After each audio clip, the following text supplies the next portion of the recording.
bem-vindos ao canal Amazon Futebol FC. Meu nome é Marcelo e hoje, pessoal, a gente vai comentar sobre os jogos desse sábado que ocorreu pelo Campeonato Brasileiro da Série A. Mas antes da gente começar a comentar, eu peço seu like para me apoiar. E caso seja inscrito, se inscreva no canal e não se esqueçam de acionar o sininho de notificação para não perder nenhum conteúdo aqui do canal. Beleza, pessoal? Bem, pessoal, antes de começar aqui, deixa eu só falar que eu não pude narrar, né, esses jogos de sábado. Além de alguns compromissos, também minha garganta tá muito... como pode dizer, arranhada, se posso dizer, né? Então, fazer uma narração com uma garganta ruim é bem complicado, né?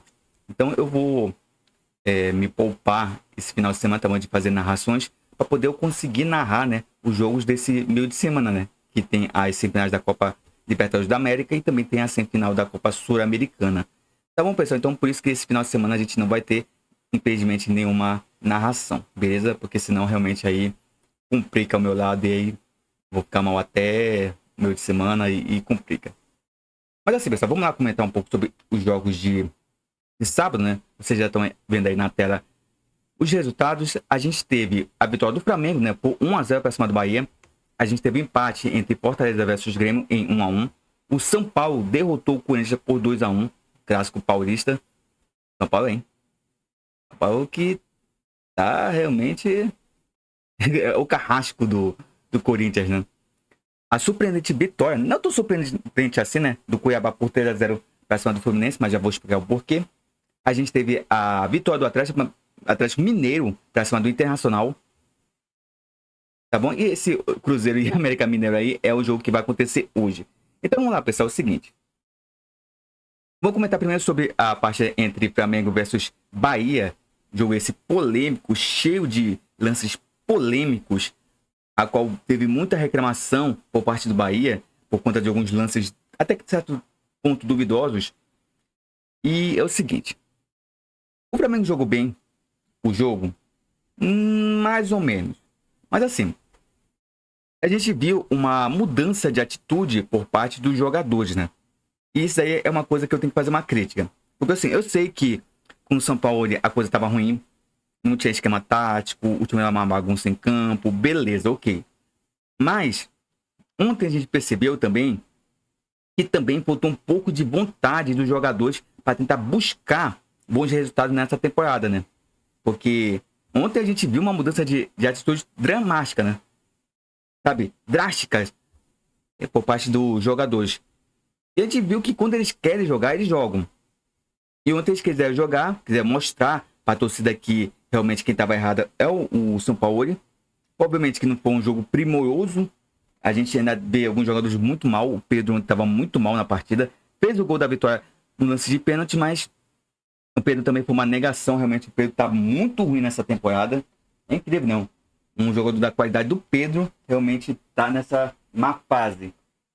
Inclusive, né, o pessoal fala que entra Pedro, sai Gabigol, entra Gabigol, sai Pedro, não faz a mínima diferença, né? E realmente, de fato, realmente não está tendo a mínima diferença entre os dois. Mas é o seguinte, o Flamengo ontem, como falei, não jogou um primórdio de jogo, mas, como falei, teve uma mudança de mentalidade e isso foi muito bom, porque a equipe realmente mostrou mais assim garra, mais vontade de buscar o resultado, criou bastante, teve bons momentos na partida, praticamente dominou a partida diante do Bahia, que o Bahia foi lá pro Maracanã para tentar no mínimo conseguir um empate, né? Para poder assim conseguir o seu um pontinho para poder tentar fugir dessa zona incômoda que é a zona do rebaixamento, mas não conseguiu, né? Foi amassado pelo Flamengo e o Flamengo mereceu de fato a vitória. Agora, os lances polêmicos. Olha, teve o lance do Ayrton Lucas, que foi invadir a grande área e praticamente recebeu uma varrida de jogador da equipe do Bahia, a qual a primórdio o árbitro tinha marcado pênalti e depois, revendo o lance ali do VAR, ele acabou vendo que a falta, no caso, a origem da falta foi fora da área, né? No caso, foi fora da área. O jogador não tinha entrado a grande área da equipe do Bahia quando recebeu a falta. E realmente não tinha. Ok. O lance da expulsão. Aí é que tá o grande problema, né, desse partida, porque é o seguinte. O lance da expulsão foi uma bobeada da zaga daqui do Bahia, a qual o Gerson pegou a bola, dominou e já ia partir para dentro da grande área. Muitos ficaram questionando porque o Gerson, ele estava indo para a diagonal. Ele não estava indo de forma reta ali para o gol. E o jogador do Bahia era o último homem. Só estava o Gerson e o jogador do Bahia. E o Gerson já tinha tomado a frente. E ele recebeu de alguma forma um puxão ali, uma espécie de empurrão ali, que ele acabou se desequilibrando e caindo. O árbitro, a primeiro momento, pegou e deu cartão amarelo para o jogador da equipe do Bahia. E depois, né, ele foi chamado pelo VAR, aí ele consertou o cartão amarelo pelo cartão vermelho. Assim, pessoal, muita gente leva essas questões aí para clubismo. E a gente, eu já falei isso, sinceramente eu não gosto de ficar comemorando erro de arbitragem e nem ficar muito tempo assim questionando a arbitragem, porque é uma questão muito chata, porque é melhor a gente comentar sobre o jogo. Mas infelizmente, no futebol brasileiro, o que mais a gente comenta em si não são os lances da partida, mas sim os lances de erros de arbitragem. Então, como eu falo, torcedor, não comemore erro de arbitragem, porque uma hora pode ser o seu time, outra hora pode ser contra o seu time. E a arbitragem brasileira é péssima, é péssima. E o seguinte, a regra é bem clara. Quando tem um lance a qual o jogador que faz a falta ali, no caso assim, vamos lá, para vocês, vou exemplificar para vocês. Tem um jogador que pega a bola, ele arranca, só tem ele e um defensor. Se esse defensor pega e faz uma falta, impedindo que o jogador progrida em direção ao gol, aí é marcada a falta e também é aplicado o cartão vermelho, porque ele é o último defensor. Então a regra é clara quanto a isso. Então, se o jogador comete a falta, sendo ele o último jogador ali de linha, somente ele e o goleiro não conta, o goleiro fica ali debaixo das traves, é cartão vermelho. Ok. Agora, o lance foi falta ou não foi falta? Sinceramente falando, quando eu vi o lance, eu acompanhei bem pouco a partida, tá bom? Eu acompanhei depois os meus momentos para poder fazer uma análise. A primeiro momento, eu não achei falta. Eu achei que o Gerson acabou valorizando o toque ali do jogador da equipe do Bahia, né? Que praticamente colocou a mão ali nas costas do Gerson, e aí o Gerson aproveitou e acabou caindo e o Giz cai na dele. Mas, se a gente for analisar por outros ângulos, né? A gente vê que, de fato, tem sim um puxão do jogador da equipe do Bahia. Tem. Então, esse puxão, por mais que seja assim não tão leve, mas isso acaba impedindo a progressão do jogador rumo à direção do gol. Porque só estava ele, já tinha tomado a frente do jogador do Bahia. Então o jogador do Bahia foi de forma desesperada tentar impedir o progresso do Gerson. E nisso realmente foi falta. Por mais que pessoas possam questionar e tudo mais, mas de fato foi falta. Então, se foi falta, ele é o último defensor, então está certa a expulsão. Agora, o culpado disso tudo foi a zaga do Bahia, porque deu uma paçocada gigantesca ali atrás, acabou respingando ali pro Gerson. O Gerson se ia fazer o gol não é outra questão, e acabou se aproveitando, né? O Gerson valorizou a jogada, valorizou, porque o jogador brasileiro gosta de, sabe, fazer um teatro. Mal ter um contato, ele já se joga, faz todo aquele espetáculo. A gente sabe como é que é jogador brasileiro. Então, teve a valorização e o juiz pegou e marcou a falta e, por consequência, a expulsão do jogador da equipe do Bahia. Ok. Lance do pênalti em cima do Bruno Henrique. Cara, é também um lance muito polêmico. Mas também, mais uma vez, quando eu vi a primeira vez o lance, eu também achei que não foi pênalti. Porque eu achei muito esquisito o lance. O jogador do Bahia, junto com o Bruno Henrique, foi disputar a bola. O jogador do Bahia foi lá e chutou a bola. Não, chutou a bola, chutou praticamente a chuteira, mas a gente vê, a primeira momento parece que não tinha pegado, assim. Tinha resvalado, mas não tinha pegado. Depois, quando eu fui ver novamente o lance, eu vi que, de fato, ele chutou o pé do Bruno Henrique. De fato. Se você pegar o lance mesmo, olhar com mais cuidado, você vê até o pé do Bruno Henrique se movendo de forma anormal, né? Porque quando ele pega e chuta assim, o pé do Bruno Henrique faz aqui, ó. Se dá pra ver a minha mão aí. Assim, ó, faz isso aqui, ó. Faz esse movimento assim. E quando tivesse acertado, um impacto. Quando tem um impacto, qualquer objeto que não seja muito rígido, assim, ele faz esse movimento, né? Anormal, de impacto. Então, se você pegar mesmo e verificar o lance, você vê que tem sim um chute do jogador da equipe do Bahia no pé do Bruno Henrique. E nisso, é pênalti. Porque teve justamente o lance. Porque o Bruno Henrique foi pra bola, disputar a bola, ok, foi. Ele poderia ter dominado a bola, poderia ter escapado, não sei. Mas também o jogador do Bahia foi muito imprudente nessa jogada. Porque ele largou o chute dessa forma. E o jogador desse jeito... Eu tive um técnico, quando eu jogava futebol, que fala assim, que jogador afobado dentro da grande área faz M. Faz besteira. Então o jogador do Bahia acabou sendo muito afobado nesse momento. Ele acabou querendo dar um chute, né? Querendo disputar a bola e acabou acertando o jogador daquele do Flamengo, não, no caso do Bruno Henrique, e marcado o pênalti. O pênalti, né? Qual o Pedro foi lá e fez o gol. Mas assim, o resultado foi merecido. Sim, o Flamengo mereceu a vitória. O Flamengo criou bastante. Foi um bom jogo do Flamengo, mas não foi nada extraordinário, não foi nada de outro mundo. O Flamengo venceu e voltou a dar uma respirada no Campeonato Brasileiro, já que a equipe estava fora do G6, entrou novamente dentro do G4, né? Dependendo da rodada também, vamos ver como vai ficar a rodada. Aí vamos ver se realmente o Flamengo vai ficar no G4 ou G6 ou vai sair novamente. Mas realmente é um resultado importante para poder a equipe também ganhar um pouco de moral, porque realmente a situação está feia. Inclusive a própria torcida vaiou a equipe, xingou, fez um mau protesto ali. E estão certos por conta dos resultados que a equipe do Flamengo obteve. Então foi merecido as vaias. E o Felipe Luiz ficou, achando negativo os gestos da torcida. Mas, cara, vocês estão com a vida grande de vocês estão recebendo milhões aí para estar jogando. Os caras que estão ali gastando dinheiro para poder acompanhar vocês. Então ele tem todo o direito de reclamar. E vocês, jogadores, têm que ficar quietos, porque essa torcida já sofreu demais. Vocês nem sofrem, vocês pegam para suas casas, ficam numa boa, saem rindo, e os torcedores que ficam sofrendo. Então, menos, Felipe. Menos. Então vamos lá para os outros resultados. Vamos falar um pouco do Fortaleza com o Grêmio. Grêmio que conseguiu, né, empatar com o Fortaleza. Uma partida até bem, assim, como pode dizer assim, agitada. Mas é um resultado que o Grêmio é péssimo, né? O Grêmio é péssimo porque o Grêmio ainda aspira a título brasileiro. Mas mesmo assim, como eu falo, jogar contra o Fortaleza hoje em dia é complicado. O Fortaleza tem uma equipe bem treinada, é uma equipe bem organizada em campo.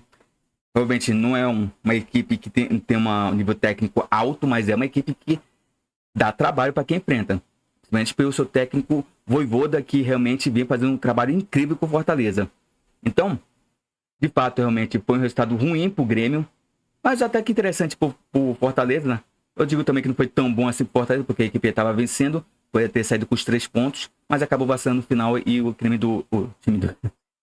time do Grêmio acabou fazendo chegou acabando saindo com um empatezinho que acabou sendo ruim pros dois, né? Como falei, pessoal, perdão aí, porque minha voz realmente tá de última aqui. Minha voz tá bem arranhada aqui, então às vezes dá uma falha. Então, resultado ruim pro Grêmio. O Grêmio que tem seus altos e baixos, né? O Grêmio que parece que quando vai engrenar, a equipe dá uns tropeços, né? E acaba realmente não conseguir ficar perto do Botafogo. E assim vai perdendo as ótimas oportunidades de encostar cada vez mais no líder. A gente teve o clássico paulista entre São Paulo versus Corinthians. E o São Paulo, né, venceu mais uma vez o Corinthians. O Corinthians já tá vendo freguês do desculpa, novamente minha garganta, né? Freguês do São Paulo. São Paulo que começou esse jogo do São Paulo, começou ali meio morno, o Corinthians jogando muito bem, com a marcação bem acertada. Aparentemente o Corinthians parecia que ia vencer de forma até um pouco, não vou dizer fácil, mas assim, sem grandes esforço a equipe do São Paulo, mas depois a equipe do São Paulo melhorou o seu futebol e foi buscar o resultado.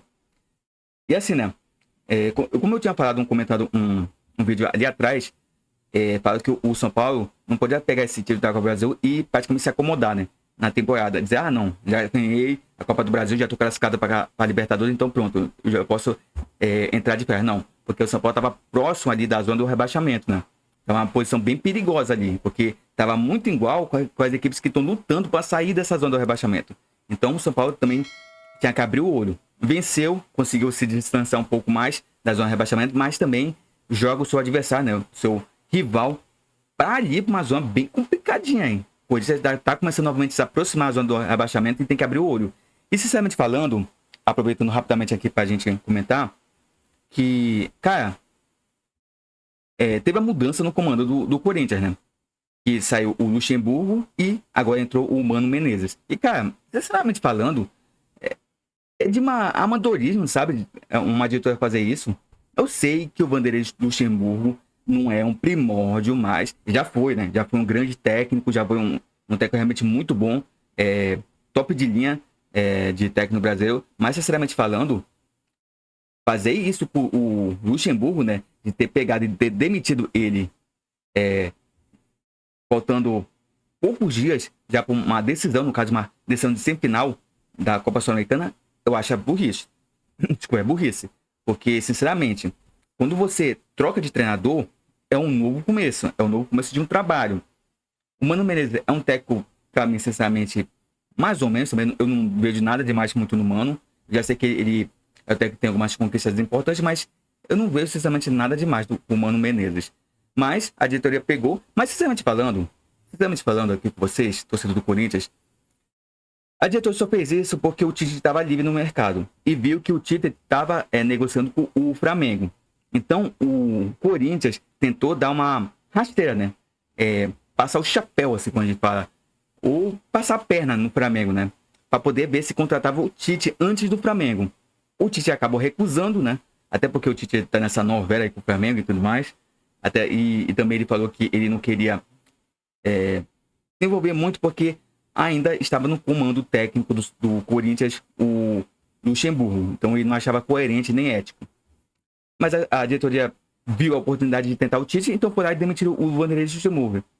Vanderlei Luxemburgo. E aí viu que não conseguiram e contrataram o Mano Menezes. Eu, sinceramente, como eu falei, eu acho de um amadorismo muito grande isso. Porque, poxa, deixa o Vanderlei até o final agora. Falta poucas rodadas. E, cara, já vai ter umas semifinais agora contra o Fortaleza. Nessa próxima quarta, lá no Castelão. Então, você mudar de uma hora para outra um técnico dessa forma, sendo que o Vanderlei Luxemburgo até que estava indo bem, né? O time não estava jogando essa maravilha toda, mas o Vanderlei conseguiu dar um ritmozinho para essa equipe, para sair da zona do rebaixamento, né? E tá aí nas semifinais da Sul-Americana. Merecia estar nas semifinais? Não merecia, diante de tudo que sofreu lá contra o Estudiantes. Mas, mesmo assim, tava aí, né? Tava numa semifinal de Sul-Americana e tava ali quase no meio da tabela no Campeonato Brasileiro. Então, uma decisão muito questionável da diretoria do Corinthians. Então, foi uma vitória importante para o São Paulo. São Paulo que, como eu falei, já se distancia um pouco da criação da confusão e começar a respirar novamente no Campeonato Brasileiro. Como eu falei, a missão do São Paulo é ficar pelo menos ali, né? Meio de tabela. Porque para eles, se ele ficar no G6, G8, enfim, para eles não interessa mais porque já tem vaga na Libertadores. Então, o importante é ficar na Série A. Muito bem, o Atlético Mineiro voltou a venceu o Internacional. O Internacional que estava com o time reserva, né? Poupou o time para poder enfrentar o Fluminense no meio de semana. Tem uma partida importantíssima para a Libertadores. Eu acho uma decisão correta, né? Já que o jogo está, no caso, a disputa está em aberto, né? Foi 2-2 no primeiro jogo. Inclusive, o Internacional perdeu uma ótima oportunidade de sair com uma grande vantagem lá do Maracanã. Estava com um jogador a mais, poderia ter realmente feito mais gols, mas o time infelizmente recuou e acabou pegando o gol de empate. Foi um castigo para o Internacional que poderia ter feito mais para poder sair com um grande resultado. Não soube aproveitar e acabou bobeando e pegou o gol de empate do Fluminense. Mas assim, o Internacional também, né, lá essas coisas, né? Porque o foco da equipe é justamente a Libertadores. Tem uma grande chance de poder se classificar no meio de semana. Agora, o Atlético Mineiro é sim um bom resultado. O Atlético Mineiro que também vem de altos e baixos, vem numa situação bem tensa, a torcida está cobrando bastante. Realmente essa vitória fora de casa dá um respiro pro Galo para poder tentar buscar novamente ali a zona de classificação da Libertadores. Muito bem. Já falamos sobre o empate do Fortaleza com o Grêmio. E vamos falar do último jogo, né? Entre Cuiabá e Fluminense. O Cuiabá vai ser por 3-0, né? O Fluminense, grande resultado do Cuiabá. E, como eu tinha falado para vocês, o Fluminense também dava com o time reserva. O Fluminense também estava com o time reserva. Sinceramente, também não dá para questionar a escolha do Diniz, né? Porque tem um jogo importante. É o jogo da temporada pro Fluminense, né? É o jogo mais importante dessa década do Fluminense, né? O Fluminense novamente tem uma chance de voltar a uma decisão de Copa Libertadores, de novamente tentar um título internacional. Então, foi certo ele poupar, né? Mas só que o grande problema do Diniz é que a gente vê, eu não sei se tem interferência a isso, porque desde quando ele foi para a seleção brasileira, né? O Fluminense começou a dar umas, sabe, umas rateadas. Começou a escorregar ali. Tem momento que o Fluminense joga bem, tem momentos que ele joga ruim. Uma das partes mais icônicas nesse sentido foi contra o Vasco, né?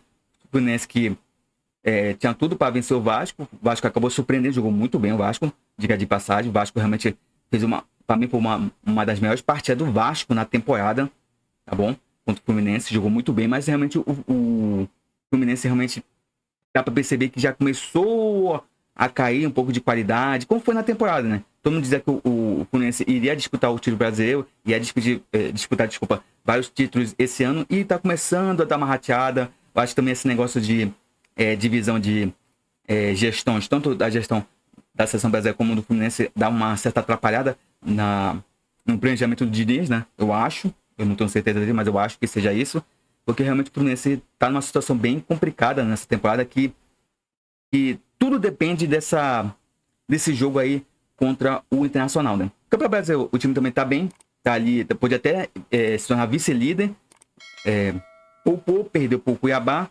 e deu uma caída na tabela. Mas assim, o Fluminense em si tem uma grande chance de voltar à Libertadores pelo Campeonato Brasileiro, né? Se não for campeão da Libertadores. Mas, sinceramente falando, o futebol realmente do Fluminense deu uma caidinha, né? Deu uma caída. A sorte é que a equipe tem jogadores muito importantes, assim, que possam decidir. O principal deles, obviamente, é o Cano, que realmente é um jogador incrível, né? É um atacante realmente muito bom. Ele dentro da área é um perigo constante para as defesas, né? Então, realmente, o Fluminense conta com jogadores bons que podem se decidir na quarta-feira a seu favor. Mas, realmente, de fato, é uma coisa que todo torcedor do Fluminense tem que admitir, que realmente o Fluminense deu uma caída nessa temporada. Então, pessoal, é isso. Deixa só, antes disso, né? Obviamente, antes da gente terminar aqui o vídeo, deixa eu mostrar através de classificação, né? A gente tá vendo a tabela de classificação. A gente tem o Botafogo como líder ainda. O Grêmio tá ainda em segundo lugar. O Palmeiras pode ultrapassar o Grêmio, né? Vai jogar hoje. Temos o Flamengo que pulou para a quarta colocação. Aí em quinta a gente tem o Bragantino. Sexto, o Fluminense. O Fluminense caiu para sexto lugar. Em sétimo a gente tem o Atlético Paranaense. Em oitavo, o Atlético Mineiro, né? Por isso que foi importante essa vitória do Atlético Mineiro. O Atlético Mineiro volta novamente a brigar uma vaga ali no G6 para novamente voltar à Libertadores. Aí não temos Fortaleza. Em décimo temos São Paulo. O São Paulo novamente voltou a ficar no meio de tabela. Cuiabá em 11º. Cuiabá que o pessoal vai que depois que o Davidson foi lá para aquele programa ali da Globo, começou a mostrar as táticas do Cuiabá, o Cuiabá não foi mais o mesmo, né? Começou a pegar peia em cima de peia. Agora voltou a vencer, né? Depois de várias partes assim vencer. Mas é um time que pode até brigar, né? Por uma vaga na Libertadores, mas também caiu bastante, hein? Vou te contar, o Cuiabá caiu bastante. Eu até acreditava que o Cuiabá pudesse ali brigar, né? Brigar por uma vaga na Libertadores. Não sei se iria conseguir, mas de fato, né? O tempo mostrou que o Cuiabá realmente só foi aquele fogo de palha de momento e depois começou a cair. Mas, sinceramente falando, eu acho que a equipe do Cuiabá não tem risco de voltar a beirar ali a zona do rebaixamento. Mas, realmente, tem que abrir o olho também. O Corinthians já está em 12º. O Corinthians também tem que começar a abrir o olho, né? Tem 30 pontos, mas tem que abrir o olho. Senão, começa a cair na tabela e começa também a ficar perigosa a situação do Corinthians. O Cruzeiro também está em 13º, o Internacional está em 14º, o Internacional também tem que abrir o olho. 15º a gente tem ali o Vasco, né? O Vasco que venceu e saiu ali da zona do rebaixamento, finalmente, né? Depois de várias rodadas, praticamente o Vasco ficou quase um turno inteiro na zona do rebaixamento e conseguiu se safar. Mas, como eu sempre venho falando, não é só você se livrar, você tem que se livrar de vez, para poder você não voltar para a zona do rebaixamento. Temos o Goiás ali que está em 16º, 17º temos o Bahia, né, que perdeu. Se o Bahia tivesse apenas empatado, poderia novamente encostar ali a turma que está fora da zona do rebaixamento. Temos o Santos, né, o Santos que vai enfrentar justamente o Vasco hoje. vai ser um jogo dos desesperados, porque o Santos precisa vencer o Vasco para poder sair da zona de rebaixamento. Vai, obviamente, precisar de uma combinação. Eu acho, sinceramente, depende do resultado, né? Depende, né? Depende do resultado. Não, o Vasco não volta. O Vasco se... Depende, né? Depende dos resultados aí. Mas eu acho que o Vasco não volta para a zona de rebaixamento caso... tem que torcer pelo Goiás, né? Tem que torcer pelo Goiás para poder o Goiás não vencer, para poder, assim, o time do Vasco não voltar para a zona de rebaixamento. Muito bem, a gente tem o América Mineiro e temos o Curitiba na última colocação. A América Mineiro e Curitiba praticamente já estão começando a se despedir, né, da Série A. O Curitiba praticamente, eu acho que já está 90% já rebaixado. Ainda está ali respirando por aparelhos. O América Mineiro ainda pode ser que ainda consiga ainda lutar ali, mas vai precisar de uma boa sequência de vitórias para poder tentar sair dessa situação, porque realmente a missão do América Mineiro é complicada. Então, realmente, tanto esses dois, né, América Mineiro e Curitiba, a gente tem duas vagas ali, obviamente duas vagas que ninguém quer ter, mas realmente vai voltar duas vagas por rebaixamento. Como foi? O América Mineiro ainda pode ser que ainda consiga, vai precisar de uma boa sequência, volta ainda praticamente 14 jogos, né? Para algumas equipes que jogaram ontem, disputa só 13 jogos, mas para quem vai jogar hoje, disputa 14 jogos, então essa reta final de Brasileirão vai ser bem emocionante. Então é isso, pessoal, espero que vocês tenham gostado aqui da nossa análise. Minha voz já tá até falhando. Uma vez, esse final de semana não vou poder narrar, porque estão vendo aqui, minha voz já tá bem mesmo ruim. E eu vou deixar, como falei para vocês, para mim fazer as transmissões no final de semana já, no meio de semana, vai ter as semifinais tanto da Copa Sul-Americana como também da Libertadores. Tá bom, pessoal? Então eu espero que vocês tenham gostado aqui do vídeo. Se gostar, deixe seu like, tá bom, pessoal? Eu sei que muita gente assiste os vídeos, mas não deixa seu like, tá bom? Pessoal, deixe seu like, tá bom? Ajuda bastante aqui o canal. Faz com que o YouTube entenda que a gente tem a relevância aqui dentro do canal, tá bom? Da plataforma. E caso não seja inscrito, se inscreva no canal, tá bom? Então não se esqueçam, pessoal. Deixe seu like aqui para me apoiar. Se inscreva no canal, caso não for inscrito. E não se esqueçam de acionar o sininho de notificação. Tá bom, pessoal? Então é isso. Espero que vocês tenham gostado. Mais uma vez, muito obrigado por tudo. E vejo vocês no próximo vídeo. Então, até uma próxima!